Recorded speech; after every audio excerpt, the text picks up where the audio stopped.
Pagsaing na ba kayo? At yung ba mga papunta sa opisina, meron na ba kayong almusal dyan?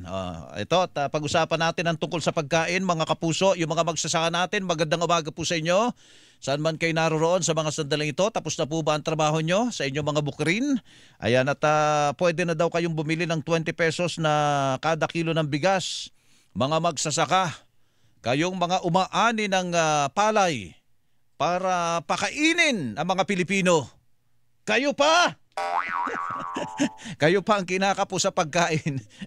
Eto, may sagot dito ang NFA. Meron na daw po mga available sa mga NFA warehouse. Nasa linya po natin si Administrator Larry Lacson ng NFA. Yun. Administrator. Good morning po, Administrator. Magandang umaga po. Magandang umaga din sa ating mga taga-subaybay. Good morning po. Good morning po. Ang tanong namin benteng bigas, meron na ba sa NFA warehouse, Administrator? At saan sa mga warehouse po yan, Administrator? Medyo natawa rin ako sa intro mo, Melong. Pero marami na tayong binuksan noong August 13. That was Tuesday.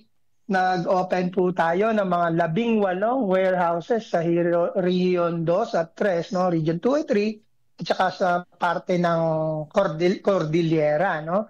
18 po yan ng total na nagbebenta na po. Simultaneously, nag-open po kami at nagbebenta na ngayon ng 20 bigas. Meron na para sa ating mga magsasaka na yun pong walang naisubing mga palay sa kanilang mga tahanan. Ika nga. Yun po, hindi naman po kasi pantay-pantay ang mga magsasaka. Merong may kakayahan, merong hindi. At kami naman po tuwan-tuwa. Ang dami pong bumili. In fact, natutuwa po kami at ito po ay talagang tinangkilik ng ating magsasaka na nagpapatunay lamang po na kailangan din po nila, no? Hindi naman po sa pilitan. Kailangan din po nila ng tulong. Ayun, 20 pesos po, okay. Teka, ang tanong namin dito kasi nabalitaan namin 10 kilos lang pala ang pwedeng ibenta para sa isang buwan sa isang magsasaka. Administrator, ba't ganon? Parang kapos yun kulang yata yun maliit lang yun Tama po, maliit po yan sa isang pamilya, mga 40 kilos po ang pangangailangan na yan. Opo. No. Pero ang ginawa po yan ay isang masusing pagtatansya. Ano po, kanya po ginawang 10 kilos kasi ang tansya namin, kung bibili lahat ay 2.8 million na maliliit na magsasaka, napakalaki po kung magsabay-sabay po niyan. No po. At the same time, kino-consider din kasi isunod yung mga farm workers na registered din sa RSBSA. So parang kumbaga, we're trying to spread yung ating stocks para mas marami ang makinabang sa ating mga magsasaka at mga manggagawa sa sakahan. No? Ito naman, ang maganda rito, ang ginawa namin, ay pwede nang bilhin ng magsasaka yung kanilang alokasyon hanggang Disyembre. Parang isang puntahan na lang, no? Isang sako, bili na agad. Siyempre, alam natin, may gastos ang tricycle, ang pagpunta nila. So, marami pong bumili, kaban-kaban na. At yun po yung isang pinag-aralan namin mabuti para at least hindi na ho pabalik-balik ang ating magsasaka. At saka po ganito, may add ko na lang kanya bakit inilunsad na natin ito. Mag-uumpisa na po ang anihan yung ngayon, no? Anihan.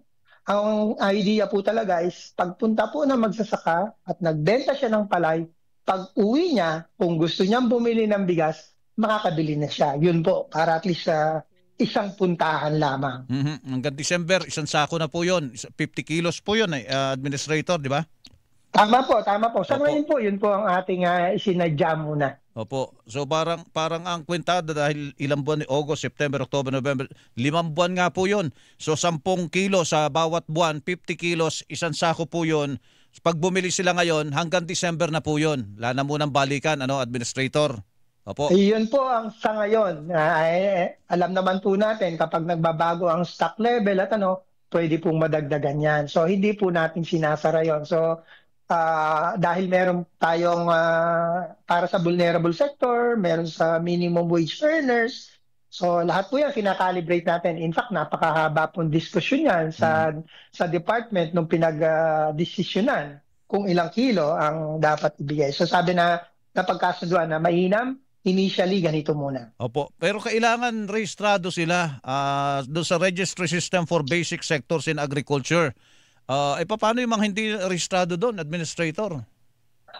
Yun po ang primary requirement, yung RSBSA registered. Ngayon, meron pa rin naman yung option yan kung talagang magsasaka po sila. Pag mayroon pong sertifikasyon sa mga municipal agricultural officer natin, ay inaano na rin naman po yun, ino-honor naman po yun. At minamano-manong lista. Ang ginawa po kasi para at least mas organized, meron na pong sistema na ginawa ang Department of Agriculture kung saan ini-scan na lang doon sa RSBSA Finder, hinahanap ang pangalan at nakalista, i-scan yung QR code at yun, mare-register na kung nakabili na siya o hindi pa. Opo. Bakit? So, Administrator, excuse me po, bakit ilang rayon lang po yung nabanggit ninyo na available ito para sa mga magsasaka? sa ngayon po lamang yon. Yun po yung napiling launching area, Region 2 and Region 3. Meron din naman pong rason kung bakit doon po ni-launch. No? Diyan po ang napakaraming stocks natin, Region 2 at Region 3. So mas gusto namin maunang mabawasan po ang stocks natin dyan sa rehiyon na iyan. Pero sa susunod pong mga linggo, sana nga next week na, no? Meron na naman pong 20 warehouse na gusto na bubuksan natin, na pinaghahandaan na po yan. Yan po'y aabuti na hanggang Mindanao. Hanggang Mindanao na po yan. Okay, sige. So habang inyong dinidispose yan sa pamagitan nitong proyekto na ito, kumusta naman po ang pamimili ng NFA ng bigas, Administrator, ng palay pala? Oho. Sa ngayon, mayroon lang nag-uumpisang mga nag-aani, pangilan-ngilan. At doon sa mga bodega namin na kaya pa talagang tumatanggap pa po kami.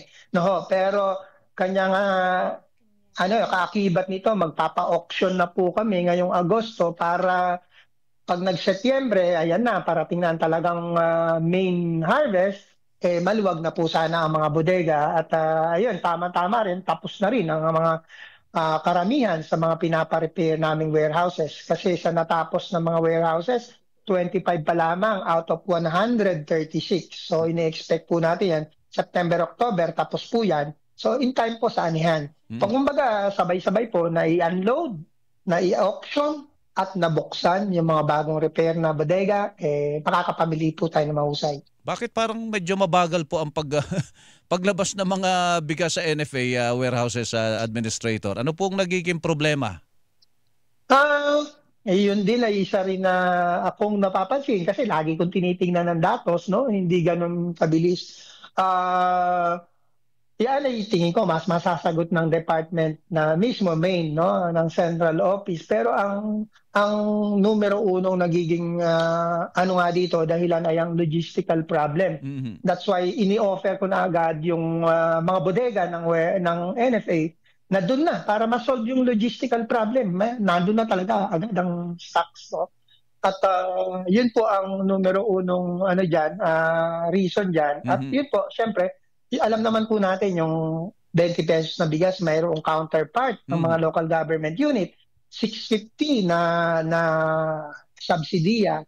So, tingin ko po, yung iba walang mga pondo para dyan, yung iba gumagawa pa ng paraan. Pero yung kadiwa ng Pangulo na mismo ang DA namumuno, ayan po yung patuloy na dumarami ng dumarami. Opo, kaya pala dyan na kayo mismo nagbebenta sa mga bodega.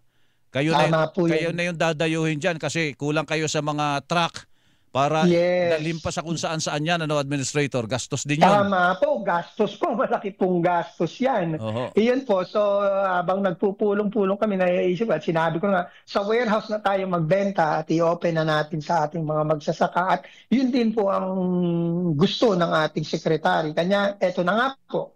Mabilisan, inilunsad natin at siguro, in 1 month time, target natin kahit mga hanggang 130 warehouses nationwide open para magbenta sa ating magsasaka. Ganun na pala kayo sa NFA, Kayo na yung namimili, kayo na yung parang trader, kayo na yung budigero, kayo pa ang retailer.